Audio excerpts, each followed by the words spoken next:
Well, the president's visit to Israel comes at a critical moment when much of the world is looking to the U.S. to lead the response to the fighting. Mr. Biden is looking to balance America's steadfast support of Israel with efforts to get aid into Gaza, where there is widespread suffering. Holly Williams is in Tel Aviv with more on America's role there. Holly, good morning. Good morning, Anne-Marie. Well, President Biden's meeting here today, not just with Israel's Prime Minister Benjamin Netanyahu and his emergency war cabinet, but also with Israeli first responders, as well as the families of victims and hostages. This rare wartime visit by an American president is a show of support for Israel. It seems to me that I have to continue to ensure that you have what you need to defend yourselves. And we're going to make sure that occurs. The US military is already sending its forces to the region in an effort to prevent the conflict from expanding. One American carrier strike group is in the eastern Mediterranean and another's on the way. The US has ordered additional warplanes to its bases in the region, and 2,000 American troops have been placed on heightened alert to deploy in a support, not a combat role. The US says it has no plans to put boots on the ground. Israel's requested $10 billion in emergency military aid from the US, which is already surging extra munitions to its ally, including ammunition for Iron Dome, the air defense system that intercepts Hamas rockets. How important is Iron Dome for Israel? Iron Dome is absolutely critical. It is life-saving. After this speech last week, we must be crystal clear. We stand with Israel.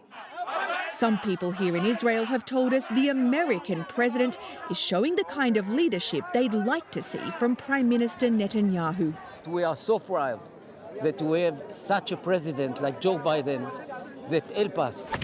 Many Israelis blame their own government for the apparent security failures that allowed Hamas militants to launch their bloody assault.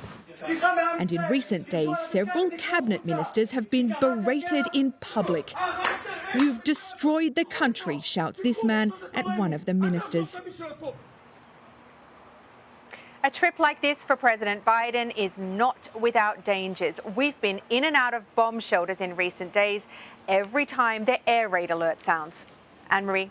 Yeah, in fact, Benjamin Netanyahu, President Benjamin Netanyahu made that comment earlier today with the president, saying that he's the first U.S. president to visit during a wartime, which is very significant. The president is hoping to offer some consolation for families of hostages. Are they expecting President Biden to help them get their relatives back?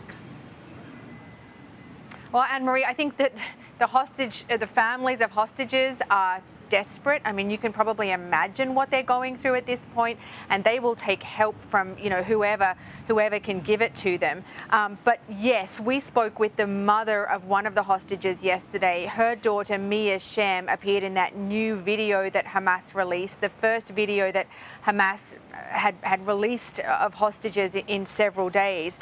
And she said that she hopes President Biden can do something to get both her daughter out and the other hostages. I'm glad you revisited the Iron Dome. We know over the past week or so, thousands of rockets have been launched towards Israel.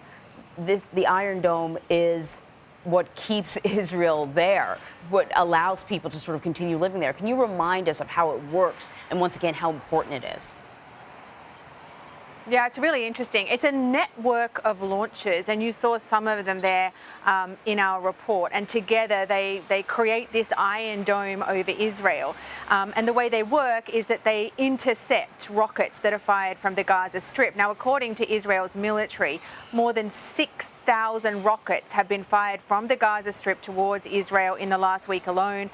We spoke to a spokesperson for Israel's military who said that without Iron Dome, the result of all those rocket launches would be, as she put it, horrific. What's interesting when you're here in Israel is that you can actually sometimes see and hear it working. So let me give you an example of that. Over the weekend, we were driving along a highway inside Tel Aviv here. The air raid alarm went off. We weren't near a shelter, so we took cover out of our car by the side of the road, and then in the sky above us, we saw Iron Dome working. So rockets were fired, and then you see a flash of light and a loud boom, and that is Iron Dome taking down rockets. Wow, remarkable. Holly, thank you very much.